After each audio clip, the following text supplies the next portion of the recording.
Good morning guys. So titingnan natin guys yung aming aso guys. So nilipat pala ng aking asawa ang kanyang tulugan. So, ito ang aming isang aso, si Kitty. Tingnan natin kung okay siya dito guys. Ayun, ang kanyang bagong higaan. Ayun si Gordon. Ayun ang kanyang bagong higaan guys. So, may gate siya naman dito. Ang aming manok, nangingitlog. Ayan, katapos lang mangitlog.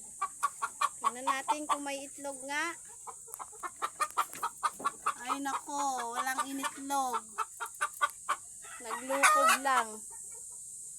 So, ayan. Ito naman yung ibang itlog ng aming mga manok. So, ayan. Marami yan guys, 6 na nangingitlog. Good morning. Ano Gordon? Ayos bang bago mong bahay?